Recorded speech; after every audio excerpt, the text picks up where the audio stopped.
This is Big Man Tyrone, and you're about to watch the MtG Cabal cast with your hosts, Woad, Thirsty, and Reptar. Sub to us on all your podcast networks at MtG Cabal Cast and YouTube. Alright guys, welcome to the newest episode of the Cabal Cast. This one actually comes to you from a YouTube comment, so thanks guys for commenting, keeping involved. And this is basically something that we've kind of touched on periodically throughout the history of the cast, but we've never actually done a full deep dive episode into what goes into it for both of us. And that's basically the two types of speccing. The pump and dump, which is, blatant market manipulation, compared to the slow burn, basically waiting for player-driven demand, organic demand, to kind of lead your spec to where you think it's going to go, and what goes into that for each of us, and why we prefer which way we do. So without further ado, let's get started. So the majority of what I do is I operate on the slow burn kind of thing, side of things. I like to just take my time overall and operate on a longer timeline overall. It allows me to be fairly methodical with my specs. I get to watch prices for longer. I get to look at overall usage stats and stock of cards over time. And that's favorable to me because I don't like just being kind of frantic about the way I operate within this space. To me, it just feels like I'm looking for, in the stock market parlance, the rope. I just want something that's just going to be even keel over time, and I can expect and predict growth. Swing trading or day trading isn't really my style, and it doesn't really have to do much with market percentages and what I can make on it. It's just, it feels like it's so much more involved and just too much for me to integrate into my day-to-day. That's fair. I think the nice thing too about the slow burn is you're less reliant on, because I like the pump and dump. I'll talk about it all the time. Some great examples have been my picks throughout the history of the cast, but I also do engage in the slow burn. Hello, Sarkhan's Unsealing. The thing I like about the slow burn is it's a lot easier, like you said, to play the long game, to just buy a bunch of a card, stick it in a box, and forget about it. Yeah. Now, is there, for me, if I see something that I think is underpriced, and, example of a pump and dump that's recent, actually, was a little bit ago, I picked Foil Planar Collapse in the cast. Mm-hmm. I was able to cash out for cost basis to Card Kingdom at $40 each. Everything I bought at 20 or less, with one exception. And that's because knowing the way that some of these things are set up. So the thing about pump and dumping for me is you have to know the method. Mm-hmm. And your method, it seems like, is kind of a fire and forget type deal with a slow burn. Yep. Just pick it and check it periodically. Let your bots run what programs they do to see, all right, who's buying what for what. So I know that Card Kingdom's buy price is based on an algorithm, and that part of that is triggered by TCG sales. So I did actually buy one for $60, so that it showed last sold on TCG Player when you would log in for foil. Yep. Was $60, because you need that for Card Kingdom to move the buy price. And after that happened, I was able to buy listed Card Kingdom for $40 each, and I have a bunch of extras left over. Well, today we're about to record, and I checked the price on Foil Planar Collapse on TCG Player. Guess what TCG low is? $40. Yeah. So the way you get your money with your pump and dumps is capitalizing on FOMO. Mm-hmm. And it's, a lot of people don't necessarily go as in-depth to looking at liquidity, movement, stock levels, everything. They see it on MTG stocks as a high mover, and they immediately just go for it. Yeah. Just absolute FOMO. And one of the bad things about that is sometimes you can't get it to trigger. One of the other examples I'll touch on later when I start talking about more of the bad aspects of the pump and dump. You may just be stuck with a bunch of a card that all of a sudden there's not that organic demand. Or you have to wait for just market forces to just carry it on your own, and you're stuck, holding the bag with all these cards. Temporal Trespass. Yeah, We prime example. when we were part of the MTG Finance subreddit, we, as a group, talked about a lot of cards. We wanted to see what MTG Stocks manipulation actually looked like and can do, because there's a lot of talk in the subreddit about that. It's like, oh, FOMO triggers once it happens. It's like, okay, let's pick a good card that'll see play in EDH and see what actually happens. And so a number of people in the MTG Finance Discord at that point in time bought into Temporal Trespass. It hit stocks for like 2 or 3 days, and then nothing. We couldn't move. It was years later. We were just sitting there with Temporal Trespasses. And like we predicted, it did go up in time, but it became a slow burn. We couldn't pump and dump it. And this is something I wanted to mention earlier. It's a good time now. Again, same Discord, the MTG Finance subreddit Discord.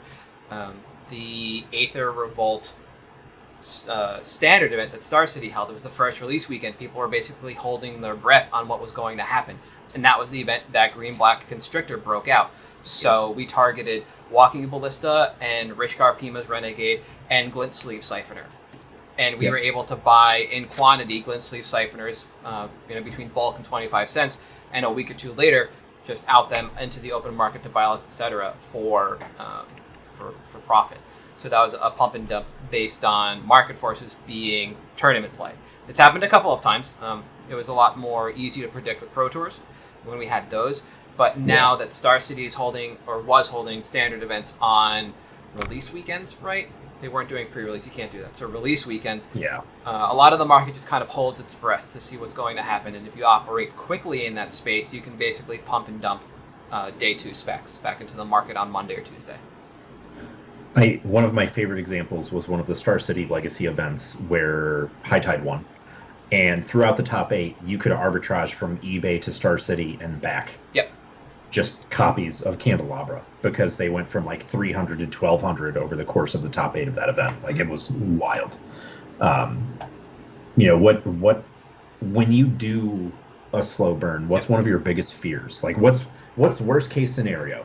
You buy 1,000 of this card. Yep. What's worst case for you? So there's actually 2 failure cases. One is I buy a card at bulk. Wakeroot Elemental is something like that, Shape Anew from years prior. And I buy a card at bulk, or maybe a little bit above bulk, and I sell it at a small loss. Another example would, I'm trying to think, Wild Defiance. Yeah, Wild Defiance. I bought foils when they were super low at the Infect Pro Tour years and years and years ago, and my expectation was that I would slow burn those because the deck would be popular in the format, and I was correct with that, but I didn't get enough of them out in time, so I made a profit overall. But the rest of them will now sit in a spec box at such a price that I'm not going to... They're all going to be negatives at this point because a better card was printed. Shaper Sanctuary. Shaper Sanctuary, exactly, and Ixalan. So I had Wild Defiances in foil for like somewhere between 75 cents and $2 that I'm sitting on. And I get out what I can, and the rest are just dead specs. I think I play one in an EDH deck because I had a bunch. That's kind of it. I don't really subscribe to the there are no bad specs, only longer timelines in regards to stuff like this, because something like that exactly happens. Something new or better that replaces it gets printed, or the deck falls out. I was lucky with Deathrite Shamans. I was picking as many of those up as I could after the Modern ban, because players up here weren't playing Legacy. I got out of them before the Legacy ban. If I didn't, then I actually would be sitting in a negative across the board for all of them, because they tanked so far below their minimum price point in their entry to Standard that the entire spec would have been a loss. But at the same time, I'm not the kind of person that throws oftentimes hundreds of dollars at a singular spec. So my losses overall are fairly low. There's a quote that was tossed into our Discord a couple of days ago. I'm not turning pennies into nickels. The quote is, I'm actually turning dimes into dollars. So the rest of the specs that I sit on for slow burn make up for my losses like that. Something I had a question about actually is similar to that statement. If you're looking to pump and dump, or you're looking to sell into FOMO, you have a small window to do it. How do the margins kind of react to that? So it kind of depends. Now, good way of looking at it is basically the reserve list divide. I think the reserve list is the one example where there are no bad specs, only longer timelines. Yep. But with anything non-reserve list, what you're looking at is it kind of varies by card. So in a card like Planar Collapse, for example, that's an EDH card at this point. That's not a real card. It's not going to see play in Legacy or Vintage, or if it were of a modern era, it wouldn't see play in Modern. Like, it's just not going to exist like that ever. So when you're looking at it, it's basically like, okay, what I do is I buy quantity. And in this case, it was the 24 copies at the time that were on TCG Player that were 25 or less. I assume I'm getting half of those because they're going to check, see that it's sold out, cancel the order, and relist. Yep. I'm looking at you, Boople Snoot, with your copy for $150 that you canceled on me. I'm not holding a grudge. Anyways, at that point, once the next day hits and you see it on MTG stocks, that's when I start combing buy lists, because I don't necessarily want to sell them all on Facebook. I will, but I want to know my worst case scenario. Worst case scenario, where am I buy listing this to for what amount? Excuse me. And that's where things like Star City, your Card Kingdoms, and your Abus come in handy, because they don't penalize you for saying you're sending 20 of a card and you only send in 12. They don't, take a percentage or something because, oh, you filled out your buy list wrong. No, they just honor however many you sent. So I'll lock in at a price that I like, worst case. And if the order just sits there and gets canceled because I never send it in, great, fine. Yeah. In fact, I have a Planar Collapse sell order that was canceled for 24 copies at 25 each. And obviously that is not what happened there. So that's okay. And on a good day, rather than having to buy list, I will sell an amount of those on TCG Player. And that's where especially the buying one copy at an inflated price comes in handy, because once vendors start to log into TCG Player and they see, oh, a copy sold for $60. All right, I want to go above that because this card's trending up. So they start to list a little bit higher, and that's where you can get in your better margins. Typically on FOMO, you're looking at about a 40% margin on some of the older foils, on reserve list, stuff like that. It's just based on how much volume you want to go for. Okay. Prime example of no bad specs, just longer timeline. I had a couple hundred copies of Grim Feast. Looking at my TCG order history, the most I paid for an English copy was $1.55, and that was in April of 2018. So this was during the first big reserved list boom. And you can see, if you look at the stocks graph, we got up to $3 low. I did not think, I thought, maybe I'll get out of them now and I'll trigger something on Card Kingdom. Didn't happen until last year, when I was able to buy list those for about $5 to $8 each. Which, when you're going reserve list, and I think this is the same for your slow burn, these rules do not apply. It's a completely separate type of MTG finance than just traditional speculation at that point. Yeah, for me, I just kind of pick my margin when I'm ready to exit. Yeah. So I sat on Sunbird's Invocation forever, the other meme that we have here. Yeah. And I watched it sawtooth up and down and up and down, and every couple of months when I got ready to sell, I wasn't quite happy enough with the price. It was in another product, so I just had to sit down and take my time. Something else like Kozilek, not Butcher of Truths, The Great Distortion, is a card that I'm fine sitting on indefinitely. I sold a couple out just to even out a buy list order to Card Kingdom, just to put it over a certain threshold, because I wanted to extract a certain amount. After that, I'll just sit on the rest, and I'm happy to do that, because my entry point was so low.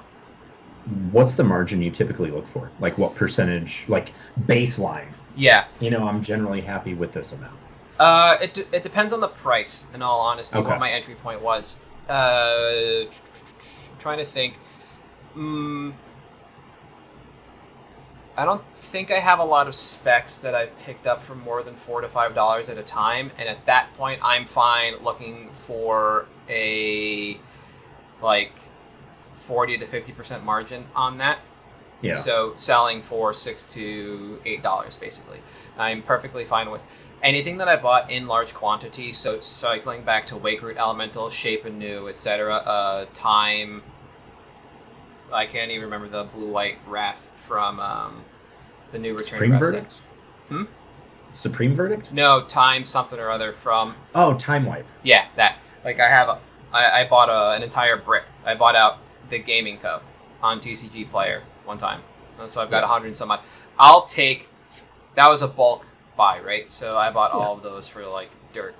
I'll take 30% on that, which is 3 cents each. The margin, the percentile seems ridiculous, 30%, right? But it's 3 cents each. So that's, to me, that's why it's kind of an interesting question. So, like, because I span the gamut of a couple of copies or a lot of copies for certain things.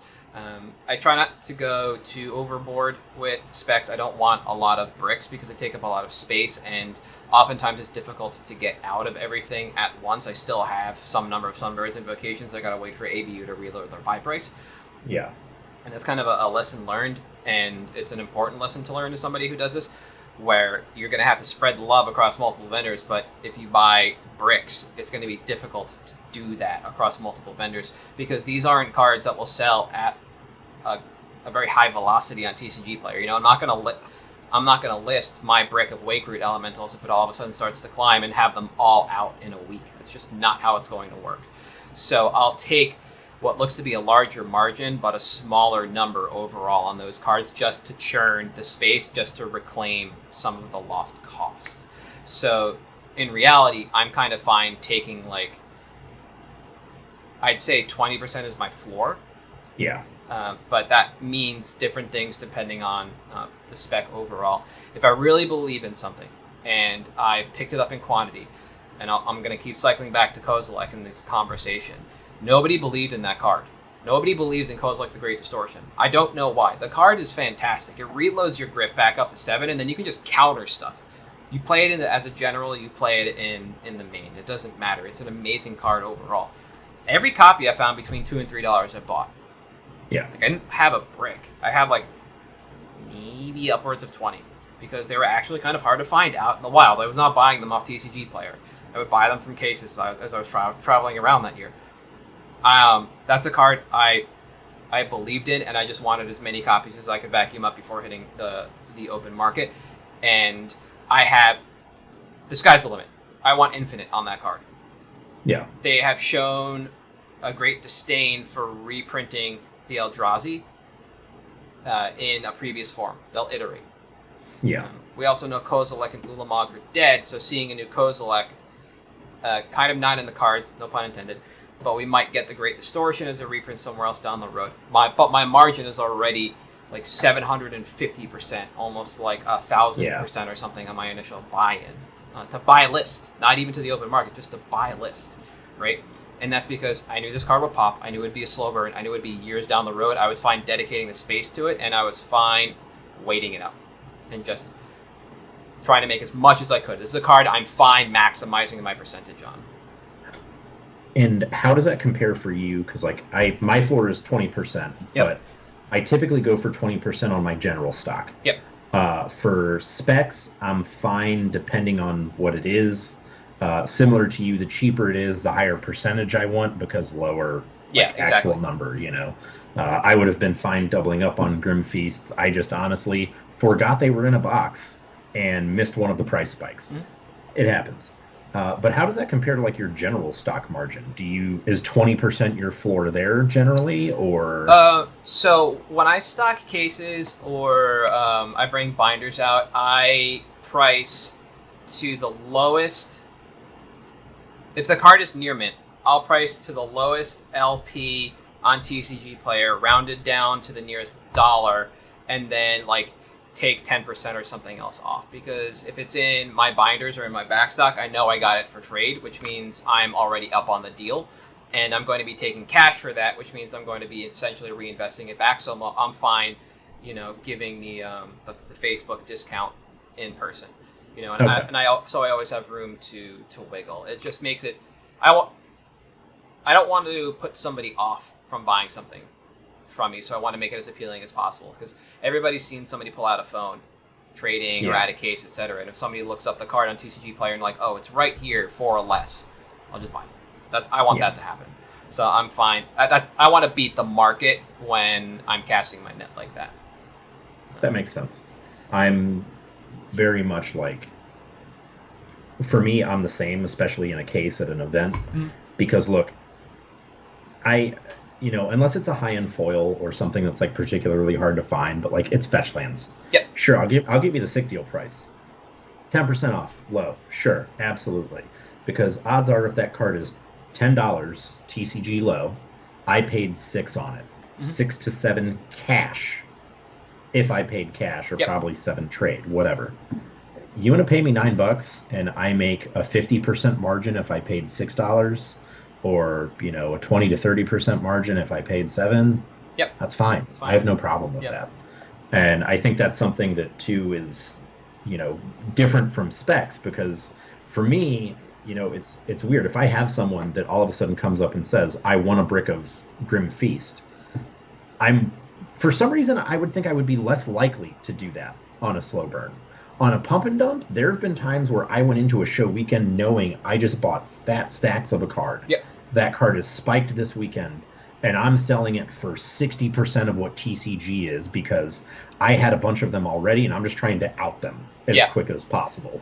Whereas with the slow burns, I feel like if someone came up to me and said, hey, I want to give you, your margin on this card, I'd probably be less likely to do it at a booth. You know where my slow burns don't go? Shows. Exactly. Never. Yeah. The only slow burn card I have in any of my stock that I bring with me is 4 Temporal Trespass, because we have Narset Enlightened Master players up here. Yeah. The original Narset, the creature, it's just taking turns deck in EDH, so you need that card. So I was like, all right, I'll throw 4 in the binder, and they still haven't moved from the binder. Nobody's been interested, but that's the only piece of slow burn that I've done that with. It's not like I don't want to expose it. I feel kind of similarly. It's just like, they're my specs. I don't think people are really going to care, and if they did, I don't feel bad about selling them or trading them to somebody. It just seems like I'm breaking up the system that I have dedicated to speccing. I have an area for those cards. Everything's labeled. It's all documented as well. So I have to change my numbers around and adjust my personal documentation for it. And it's like more of a hassle than anything else. Yeah. So I definitely understand that. But one of the things I did want to ask about is I'm not a lazy individual. I just don't like the franticness of, as I mentioned earlier, the pump and dump, the FOMO stuff. What was that kind of was there a signpost for you that said hey, this is a better model for me than a slow burn? I think the big thing is that on the FOMO stuff, it's a lot easier to coordinate buyouts. It's a lot easier to work with people to move mass quantity of something. Prime example was Hatred. When that first spike hit and it went from 5 to 20, I think using, the people from the Cabal Discord, we went from I ended up with over 500 copies of that card just from arbitrage on MKN. And being able to pull that together and say, all right, so, and this is an interesting example because this was something where we hit MKM first. Yep. Because the European market was way less reactionary to that stuff. And once I got the tracking for the ones from Europe, I'm like, great, now let's hit TCG Player. Because we have all these cards coming in all of a sudden from Europe that by the time they get here, we'll have set a new price on this reserveless blue chip. And it's easier because it's more work, but it's also less. Because I don't have to dedicate as much finance to it as I would if I was just slow burning enough copies of Hatred myself to move the price. Yeah. And I think that's one of the draws for me is the fact that it's easy to just coordinate hey guys, we're going to hit XYZ card. Yep. Yeah. And try to get it. Especially because typically on stuff like this, it's stuff that's lower supply. You're not gonna reset the price on Sarkhan's Unsealing by buying out TCG Player, because it's almost cost prohibitive because of the shipping on all the individual copies. Exactly. Yeah. So it's easier to move because you're moving as a group, and it's easier to move because you're moving a smaller quantity typically than you would otherwise. What drew you to why more of the slow burn for you? Is it because, like, look, I can throw it in a box and let the bots do the work, kind of? Yeah. I realized as I was playing, I was moving cards into backstock. I was just moving the cards that I traded like a bunch of copies of because I figured they would pop in standard or elsewhere, and I trade them at the time. So it started as kind of like a collection organizational thing, and I started pulling my backstock of those cards. All right, so they rotate out of standard. Nobody wanted them at that point in time. They're not worth anything. I just have to wait. And so as, the couple of years, so that was like, started back, full-time in standard. So it was my primary format. New Phyrexia, somewhere around there. Yeah, I was playing like Titan and Delver at the same time in standard. And so it was like all that extra stuff, the Rune Canters, Pikes, the spells that went with those decks. They all just kind of, and the lands for Titan, they just kind of went into backstock and started accruing value over time. And I thought, well, I can just kind of do this slowly. I have the space, the time for it, and at that point in time, not a lot of specs to check on, so it was like not terribly time consuming to determine like what prices were. So I was like, all right, we'll do it this way. And then as I moved more into like a vendor role here, and I was picking up cards from people for resale, it kind of became akin to long-term storage before I listed on TCG Player. So instead of selling the TCG Player, what I picked it up for at a small margin, something I might not have been happy with at the time, or I knew it was something that was going to be tournament viable. So I'm trying to think of like kind of where that started. Probably Return to Rev with like the Deathrite Shamans and Shocklands. I was just picking up extras all the time, extras, and that was actually a good one to look at, the Shocklands from Return to Rev. I knew what they were worth from the original Rev, so obviously they were going to gain traction in time. So just long-term storage them all, and so it just kind of happened organically. And it's not like I'm afraid of pump and dump. It's not like it's something I don't want to do. I want to do it when I know I can be quick about it, and that my hesitancy about doing it is really the shipping windows, because there's, you have 7 days to ship from TCG Player, and you have X days to ship to a buy list, right? So if anything is delayed on TCG Player from another vendor, now you're kind of SOL. And over time, more people have allowed you to drop ship directly to the buy list, which is great, and that makes it a whole lot easier. But I just need to kind of work past that. One of the things that I do want to mention, and this is kind of a neg against the long term or the slow burn, is just the amount of space this takes up. A lot of the picks that I have aren't 6 months ones. They're like the 9 to 12 months, right? And even if you're not buying a quantity, you're buying 4 to 8 of each, right? Eventually that adds up. I have like 2-1 rows for non-bricks and 2 or 4 fat packs for bricks, and my stuff just doesn't churn through that space that quickly. So it just keeps accumulating, and it's something that takes a lot of, it's taking up more space, which is fine because I have the space, and it's not a loss in terms of finances because the churn is there. I just need to move out of some of the larger things that have matured when I'm ready to. So that's not a concern. It's just that people might not realize how much you have to dedicate to it from that perspective. There's some more I'll talk about later when we talk about our targets a little more in depth. But for you, for FOMO churning and things like that, you've got to dedicate space to your product. Yeah. Right? And that's one of the bad things about FOMO churning is sometimes you're dedicating space to a product and you're stuck holding the bag because you can't trigger the FOMO. You can't cause the algorithms to catch in a quantity that makes a difference. So, I was sitting on those Grim Feasts for 2017 was when I started buying them. Yep. I just outed my last ones like a month ago. So I was sitting on those for 4 years, which, sure, it didn't take up much space, but that was also an example of something on the reserve list. Say I'd done that with like Frost Titan, I'd be sitting on those still because that card's not going anywhere because they're just going to reprint it forever. Yeah. And that's one of the worst things about the FOMO is there's times where you literally just can't trigger it. You can't make a pump and dump happen.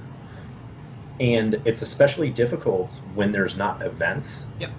Because if there's events, like, look, I can out it for what I paid worst case scenario, or close to it in credit or something. Or I can just trade it on a floor, whatever. But without events especially, you have to be more careful about your pump and dumps because if you can't out it quickly, you don't have an out anymore. Yep. Because most LGSs, I would hope at this point, are smart enough to know, oh, this card's spiking on TCG Player. Let me buy into the spike because I'm an LGS. No, don't do that. Don't buy into the spike. Sell it. Do not buy into spikes. Yep. Stop it. So. Sorry, go ahead. So part of that you just mentioned, because I don't want to forget it, is so, you sit on, we'll go back to the Frost Titan example, right? You're trying to push FOMO on that for whatever reason. This is standard circa Zendikar, and people are playing the Teamer deck to combat Cobblade, which involves Frost Titan. You want to trigger FOMO on that, and it doesn't happen. They reprint the card in the next core set. That drops the price, but nobody plays it anymore. They print it in the next core set. Right now, FOMO is dead and gone. What happens with that card? It goes into a bulk box at that point, because at this point it's a mythic that I'm going to get a quarter for until the end of time. Yep. And all right, am I going to, get a quarter for it, or will I throw it in a booth for like $1 or something? Sure. It's one of those things that ends up in your bulk boxes. Yep. That you color coordinate by sleeve for cost and everything, and that's just how you do it. Yep. And that's where it ends up. That's every copy of Frost Titan that is in foil. Yeah. Yeah. Okay. That same thing. I'll go back to Shape Anew, right? I bought in a Shape Anew as it was like starting to see a little more play in EDH, and it was gaining traction. I wasn't quite able to get out of buy list. It still would have been a neg. And then we got Madcap Experiment. Then I was left holding the bag. Nobody buys Shape Anew. It drops to 5 cents. It's a bigger neg at that point, and just straight into the bulk box. So I think it's good to know that no matter which way you're doing this, the bulk box is the quote unquote. The circular file of Magic is your bulk box. Yeah. And it's, there's, depending on your attitude, there's a shop here that I help out, and I'll just throw them a bunch of cards like that and say, hey, make a starter box for some kid. Out of this stuff just to get them started. An instant collection or whatever. Yeah, that kind of because that's, again, circular file holder. Yep, it's the bulk box. Yep. It's your ogre box. Yeah. Give me a quarter for these cards. Yeah. All right. One of the unsung benefits of doing the slow burn is when I'm ready to exit, I send one package, generally. Maybe two to different buy lists. When you're moving stuff out, how much time do you usually spend? So Grimfeast, obviously you were in deep for, right? So that's a number of packages depending on who's buying what.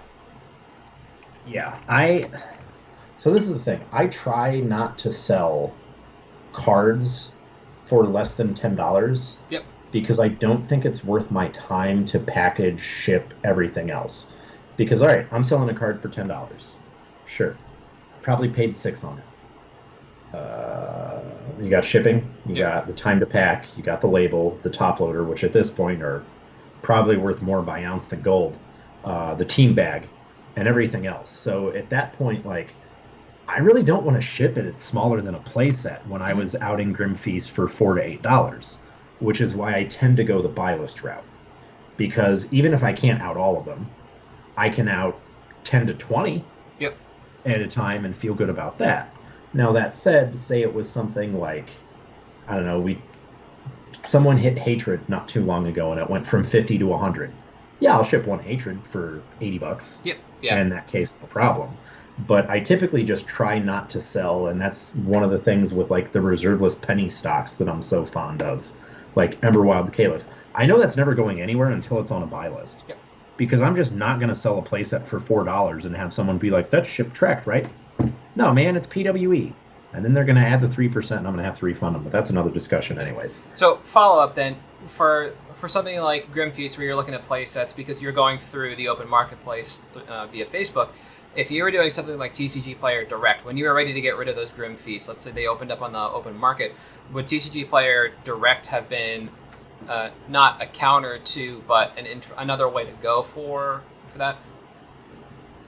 So I don't like the fee structure on Direct is the main thing. Okay. On stuff that's not specs, yep. I'm okay with it. On specs, I'm not a big fan because, like, I'm eating into my margin so much more than if I just sick deal it or something or buy list. Because then I really don't know what my fees are going to be, because I may consider it LP, but by the time it gets there, they're like, oh, this card looks flawless. HP, sorry, we're dinging you for it. Mm-hmm. And there's so much more out of your control at that point that, especially on things I go deeper on, I'm pretty reticent to involve TCG Direct. Okay. Because that's been something I've been curious about for a while. Is like, if you're just trying to flip stuff, you're FOMO selling, Stoneforge Mystic is coming back in Modern, right? So you have like Nettle Sits, Cauldra Complete, you have Sword of Fire, and Sword of War and Peace, right? They're all seeing various shifts circling around archetypes with Stoneforge Mystic. So if you were just going to be flipping automatically, going back to the TCG player for a smaller percentage overall, instead of taking, that 20% that you're looking for, like, that eats into your margins. And I've been curious how people kind of survived on that speccing overall. And if you've already run the numbers, and I guess it basically comes down to, like, you can, but you're going to make a pittance on this. Yeah, and that's kind of where it's at. Is like, all right, if my floor margin is 20%, right, and I'm making 3 cents a card on that, I'm not going to make that on Direct, Yep. Yeah. So when you're looking for specs, the Urza stuff was pretty neat because it all just kind of fell into the cycle, the sack enchantments that you picked. That seems to kind of, you start with one and the rest kind of fall out from there, right? But when you're looking for other specs overall, when you're like, okay, this is something I want to make a run on, how much time do you spend looking for stuff like that? Is it just quick glances in the morning when you're checking out whatever sources you use, or? So there's times where it is a quick glance, but typically what I'm doing is I'm just like, all right, well, and it's kind of like when we talked about what we look for in specs exactly when we were, a new format gets announced, what similar format did this look good in previously? Yep. And if I see something that shows up on stocks and I'm like, oh, this is interesting because, like, it's not reserve list or, whatever the case may be, and I start to see this pattern develop, I look for, okay, what's the next wave of the pattern? Yep. And, when we were talking about Starfoils and reserve list, and we said, there's this whole era of reserve list that's basically untouched in Mirage and Weatherlight. And then all of a sudden those started going.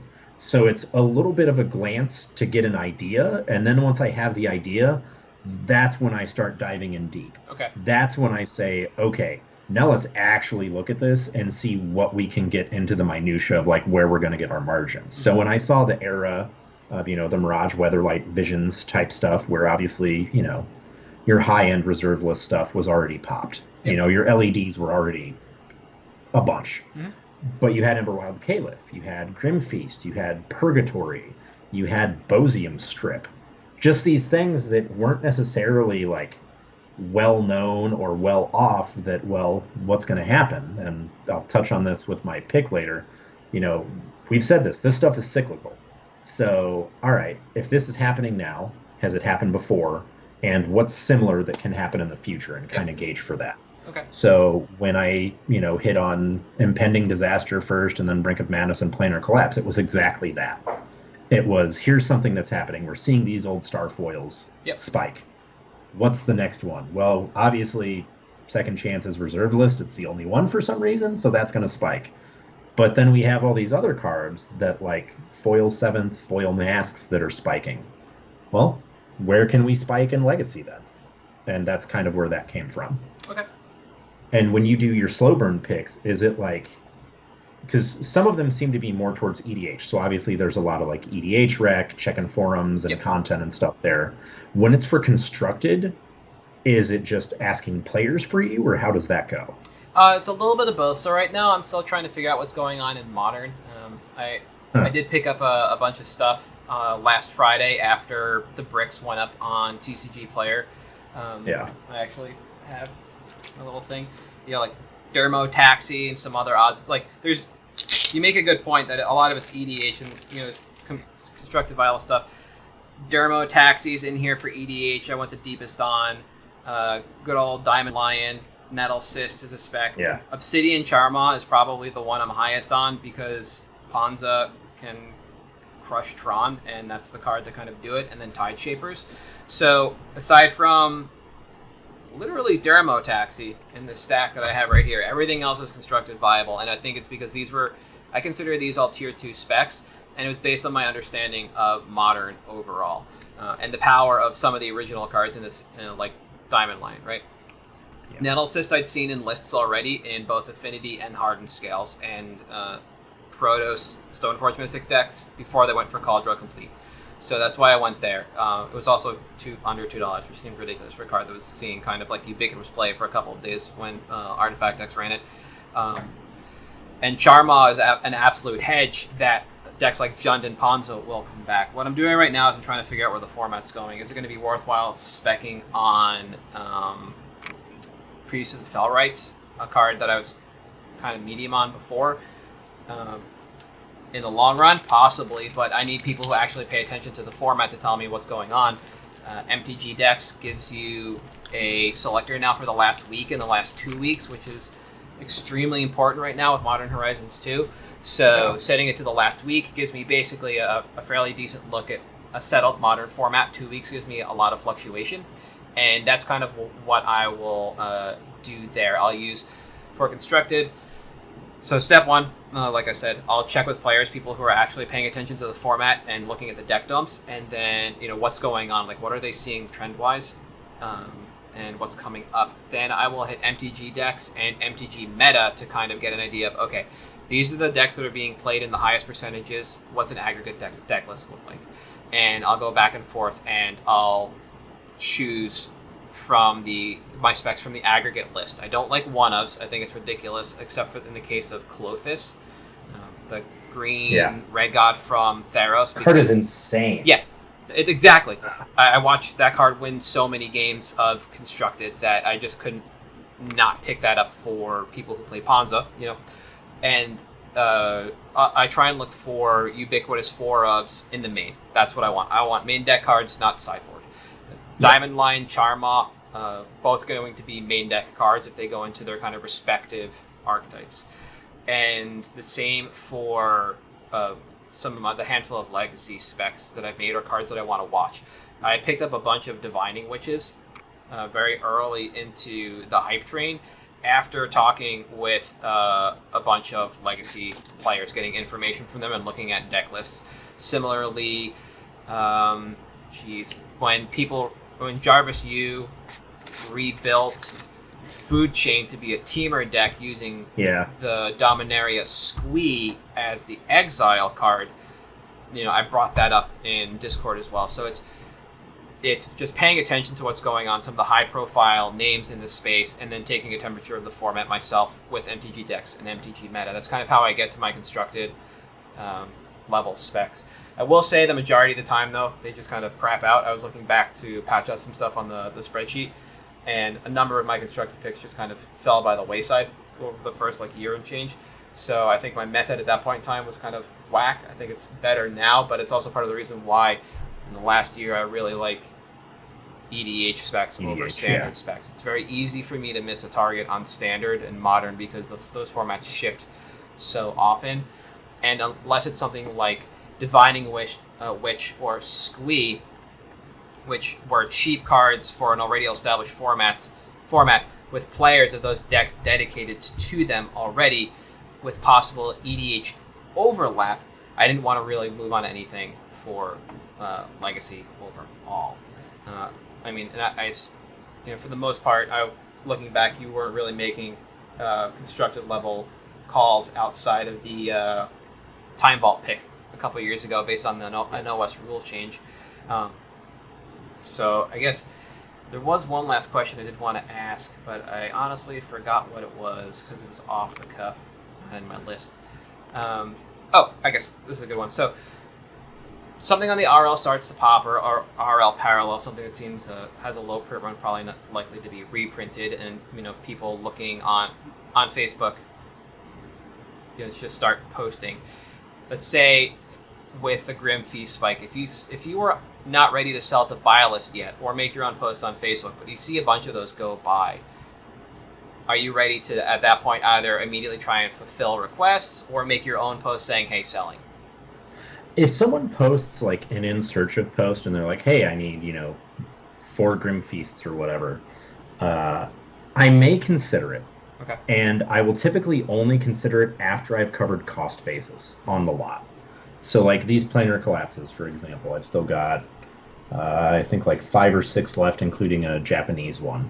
At this point, if someone posts an in search of, yep, and they're like, hey, I'm looking to buy these for 36. At this point, it's pure gravy. Yep. I've covered my cost basis and made money on a few more. So like, honestly, if, one of my locals or someone wanted one for Battle Box, I just be like, yeah, $20, it's yours. Once I've covered cost basis, I'm a lot more likely on a pump and dump, especially, to be like, I'll just out it for whatever I can. Because worst case, I've broken even now. Yep. Everything else is just all aboard the gravy train. So let's just chill and see what we can get. Yep. Kind of deal. Yeah. Okay. That makes sense. It was something I was wondering about last night because I've seen those posts go up before. Like something starts to spike, obviously external to Facebook, and then you see those posts that people trying to like get in a little too low, and then a model step and like, hey, you gotta. Those are rookie numbers. You gotta pump those up, right? I have like one last thing I wanted to mention as a neg for long-term holds, but before I do that, is there anything else that you were curious about, like something I didn't touch on by chance that you were wanting to know? No, the constructed EDH thing was my biggest one, so I wanted to save that one for last because I think that's, especially with the long burns, when you have a format like a standard that rotates, that factors into your slow burn, especially with rotation changing every 18 months. Yeah, exactly. But the neg that I wanted to bring up, and really the biggest one, is attached to that. So I've got my spec timing down to Mondays and Fridays. Monday is basically when CK is done processing the majority of the buy list they received over the week, and things kind of start anew. They do adjust buy lists over the weekend, etc., but Mondays I kind of like re-up on things. So I comb them. When I'm actually looking at the CK hot list for additional specs from what I'm seeing elsewhere, I do that on Friday because that is, generally speaking, more than enough time for the people who played games of EDH over the weekend or watch content to have bought so many cards from Card Kingdom that they're now on the hot list on Friday. Yeah. So that's where the majority of my time actually sifting through their strand, that is their hot list, is spent. And a lot of the tooling that I've written for the patrons deal with that. It's basically my methodology kind of wrapped up to make it succinct and easy, because these are my time-saving measures for myself. But choosing these specs, looking at the CK buy price, looking at EDH rec, checking MTG stocks, TCG player, MTG decks, etc., and noting most of these data points when I first start picking a spec takes a lot of time. There have been times where, and I have to review it again when I'm ready to put one up for the cast. I've got to go through my backlog of specs. If I were to check now, I think I'm backlogged by about 6 months. I have 6 months of specs. And the bad part is when I'm making picks for the cast, a lot of them fall off because I chose them months ago, and in the interim, they've just gone up so much. I can't choose them for the cast. As foretold, for instance, people bought into that because of the leak surrounding the Cascade cards. I have that card on my list, January 25th. At that point in time, CK was buying it for $3.20, TCG market $6.79. And it just sat flat forever. It was never a good pick. I was making other picks in the interim, and then all of a sudden, people went off on it. And it kind of falls off the list. Put that in quotes. It's still on my list. I might pick it again. Yeah. If it ever comes back down to reality, I might pick this. So it's a lot of time spent, and when I do this work on Friday, I'm not entering 1-2 cards into this document. CK's hot list is not a one and done on the page. When you load it the first time, that's a portion of the hot list. You got to load it again and again and again, somewhere between 3 and 4 times, and you will actually get their full hot list. That's what I've seen over time. And to do that, and then to check every one of those cards through all those other sources to try and find the drivers, which is super important. If I can't find the driver, then I can't pick this card. Or if I do, I have to just leave myself a note for later. And now it becomes part of like a daily search that I do. What's the driver? What's the driver? Find it. And that chews up a ton of time for this, because I want to try and be efficient in my specs, meaning that there's going to be margin to make here at some point in time. And I know for myself what quantity I want to pick up if I'm picking it for the cast, what my suggestions are going to be for timeline and picks, and then, like I said, have driver information and feasibility for longevity of the spec for organic demand.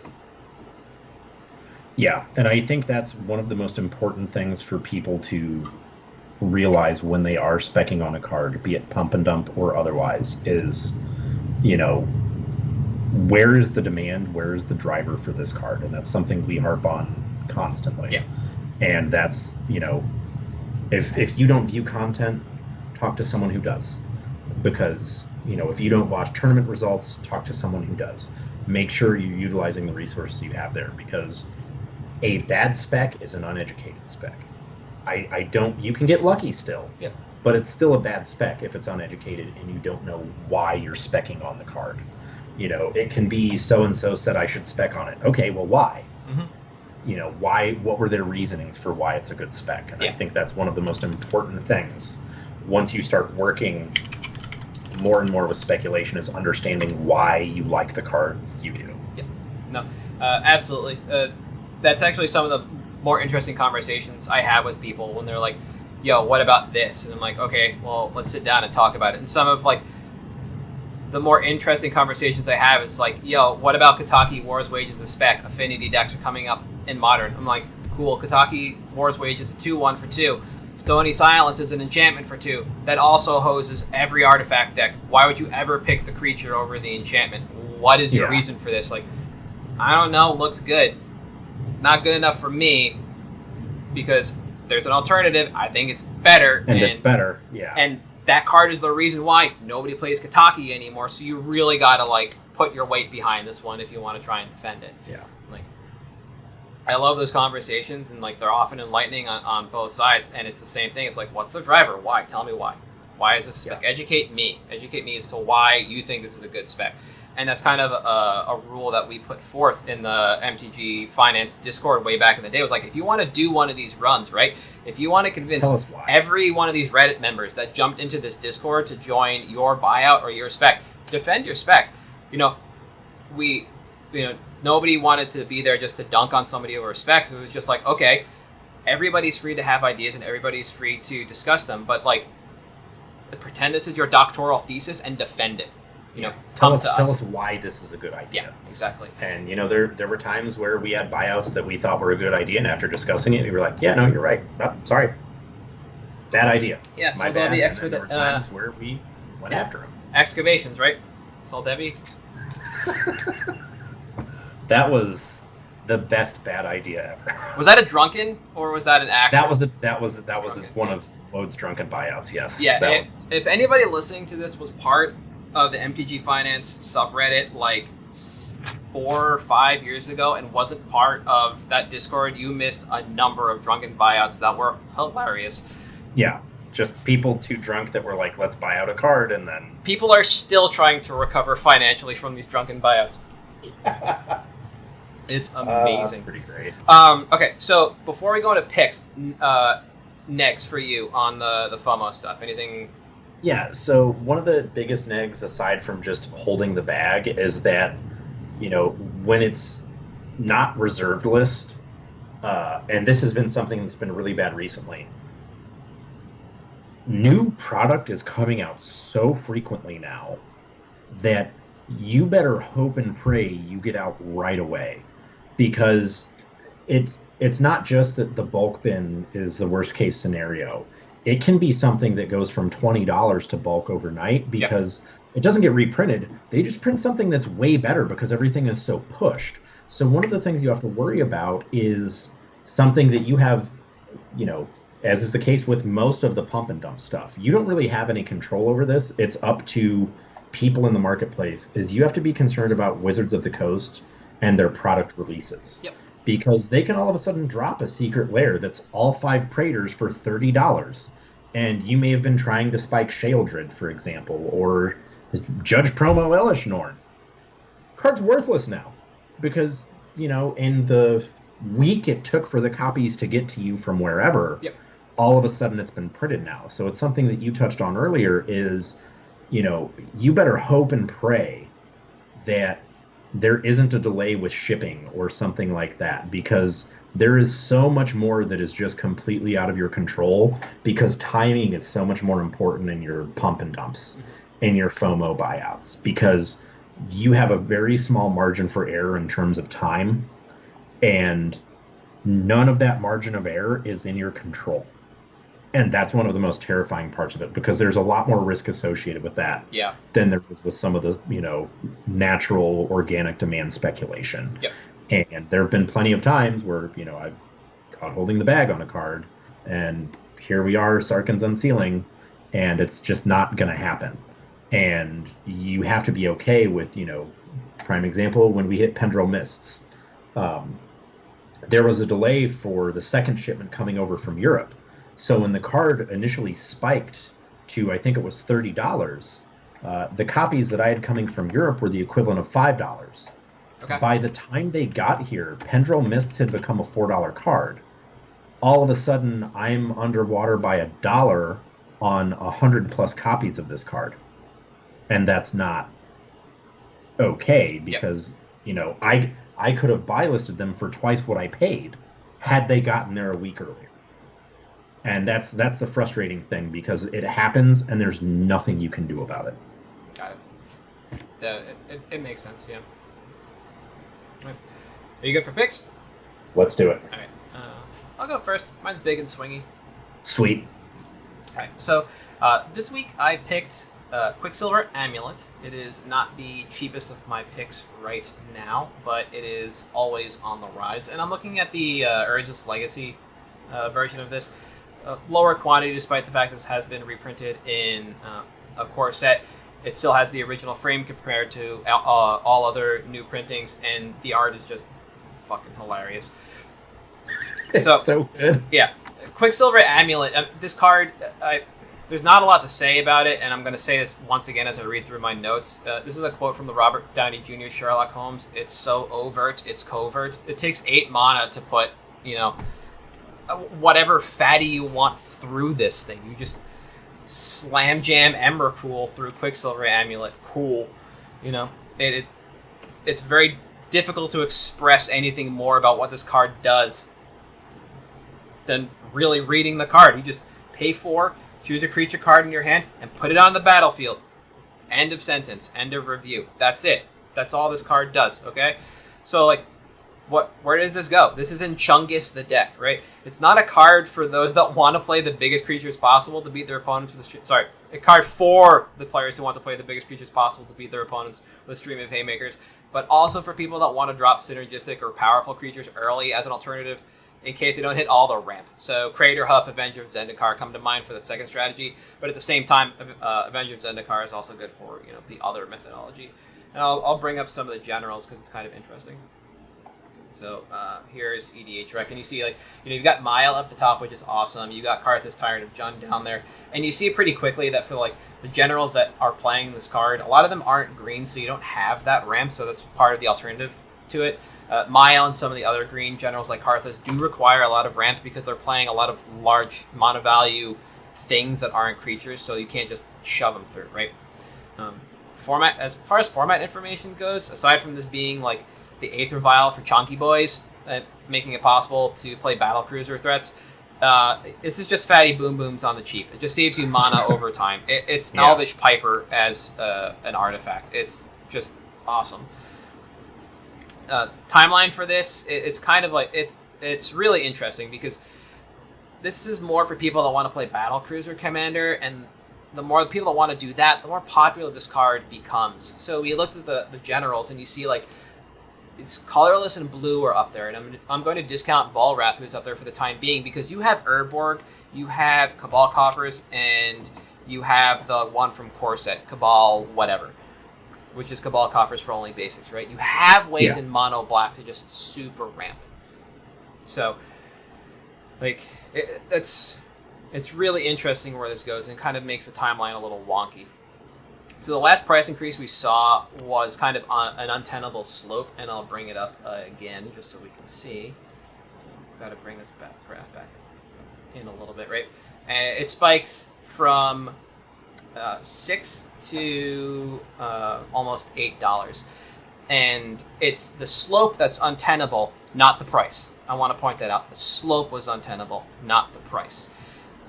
But that increase did reset the floor on all versions of this card, not just Urza's Legacy. So Urza's Legacy pops, they all rise. So I expect as we move into the D&D set, we're going to get some chonky boys, a lot of dragons, and people will continue to move in on this card.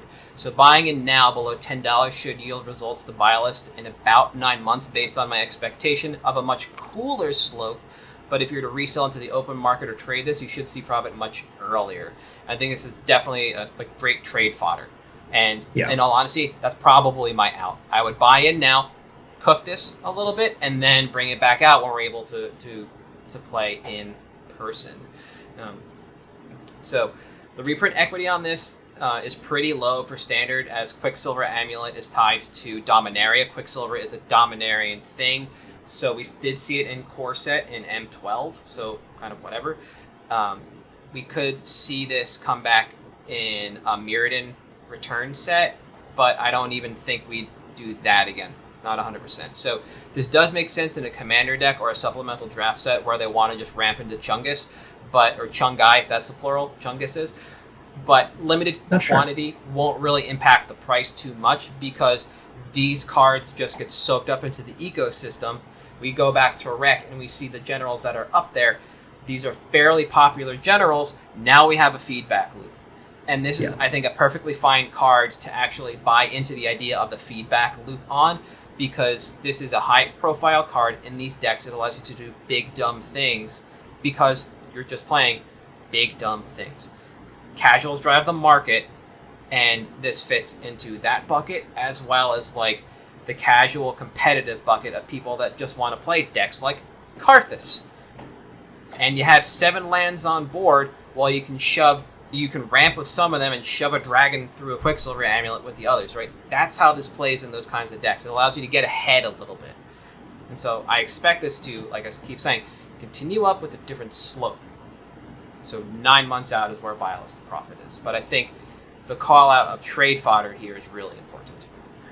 Yeah, and I think especially on something like this where it's such a, fatty boom boom Timmy card, your trade fodder is way more important, especially, you touched on one of the major themes that I harp on with specs is, they're printing a lot of really good fat dudes. Yep. Like making a habit of it. Just our fatter dudes are getting better. Our cheaper dudes are getting better. Dudes are just getting better and better. And as long as that's the design philosophy of WotC, cards like Quicksilver Amulet stand to gain a lot. Yep. Being able to cheat in a Vorinclex, pretty good. Yes. Yeah. So. Like, just allowing you to save on that mana. That's why I also wanted to make it. It kind of just disappeared into my notes. This is the Aether Vial for Fatty Boom Booms. And the reason Aether Vial is good is because it nets you somewhere around like 10 mana a game by the time the game's over. That's insane for a deck that wants to play creatures that cost like 1, 2, and 3. You know? You're trying to push through this thing, creatures that cost 6, 7, 8, 9, and 10. That's going to save you so much mana. And it allows you to get so far ahead that you can generally swing the game pretty quickly, too. Like, I just think this is one of those cards that, for whatever reason, is kind of overlooked a little bit by the community right now. That isn't full of casuals. Casuals know about this card. And again, that's why I think this is better as trade fodder than it is to buy a list, because I think you'll see your gains faster there. Yeah, I think that's true. Hold on. Before you go, I do want to note that the card, I mentioned this before the cast, Card Kingdom is buying more now, 4 more now than when I picked this card. It's not by much. The margin increased by about 20-ish%, but they're buying another 8 plus from over the weekend. So it's selling. That's good. All right, so mine, and paying homage to the comment that led us to this wonderful episode. So Stormy used 2 examples for specs that Stormy had used. One was the slow burn of Divining Witch. One was the pump and dump of Thought Lash. So I took a look at Thought Lash, and I'm like, you know what? This card's great. It's reserve list, which everybody knows I love. Second, we're on the decline slope of the reserve list spike. Now, one of the most interesting things about Thought Lash when you look at the stocks graph is its stocks graph on the low end is literally the history of reserve list spikes. So you have in March of 2019, the card goes from $2 low to about $5, and then hits a floor of about $3 low. March 2020 in February, it goes from the $4 to $10, and then drops about 20 to 30% to a floor of $8. We just hit $20 a card on this, and we're now on the downslope of a floor of about $15. So what's happening? Every year, and it moves up a little bit each year, every year, this card doubles in price, at least, and then loses a little bit when it hits a new floor. So now that we're hitting this new floor, this is a time where you can get in on it on the downslope, where you're not going to necessarily, people won't notice the quantity disappearing as much because either starting to move away from this card because we're out of the reserve list spike. Now, one of the most interesting things, and I love that TCG did this, so TCG added an update where you can see the latest sales of a card, not as a seller. You don't have to be in a seller portal to see it now. It just displays it. So as of today, when we're recording this on 6/21/21, there was an LP copy that sold for $15.75.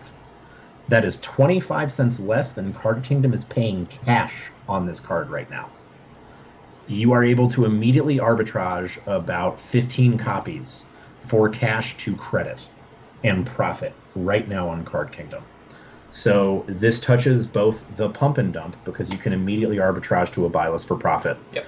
and the slow burn. Because if you just wait, this card's going to hit like $25 to $30 sometime next year probably, if not sooner. Yep. And at that point, even getting it at 15, you're able to profitably buy list, because you can profitably buy list now on the downswing, which is ludicrous because you're not supposed to do that on the downswing, but here we are. So I think timeline-wise, you're looking at this point probably about 7 to 8 months that you would be able to profitably buy list just based on the cyclical nature of the reserve list and these spikes. Now, that's not to say Wizards doesn't print something like Thassa's Oracle or something that is just stupid good with Thought Lash that all of a sudden causes it to spike again. Because you can literally look, and at the stocks graph after Ikoria, this card spiked again. Well, turns out Wizards is doing stuff like that. So I'd say get in now. Worst case, you're looking at that about 9-month timeline for a turnaround. It may be sooner based on what we see in the interim between D&D and Twilight Sparkle the set. Twilight Vampires and Werewolves. Wrong Twilight. But I think it's a great buy now at retail because you can make money, and if you can trade for it, because this is the kind of thing that I think people have in their trade binder wanting to trade into the spike, right? Yeah. And then if it sits there after the spike, they're like, I need these new fetch lands. I'll trade it for a fetch land. Sure, great, fine. That fetch land is going to be worth the same amount forever. Thought Lash is only going to go up. So I'd be fine taking that trade. I think, though, that it's more likely this is going to be something you're going to have to purchase.